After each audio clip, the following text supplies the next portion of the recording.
তো বললাম মার তো মনটা খারাপ, তারপরে দিদারও শরীরটা খারাপ, ওই জন্য যাই হোক আমি ওকে বললাম যে দিদুনকে একটুখানি বল যে আমাদের জন্য রুটি আর একটু আলু ভাজা করে পাঠাতে করতে।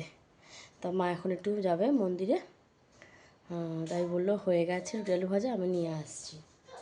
ভালোই হলো, ওটা একটু রেখে দেবো, একটু পরে খাবো। কটা বাজে? ওই 7:52, 8টাও এখনও বাজেনি। ওই 9টা নাগাদ, 8:30 9টা নাগাদ খাবো। আর এখন একটু চা বিস্কুট খেয়ে নেবো। তো চলো বাদ বাকি যেটুকু কাজ আছে পটপট করে সেরে নিই। দাঁড়াও, উল্টো হয়ে গেছে সেটিংটা।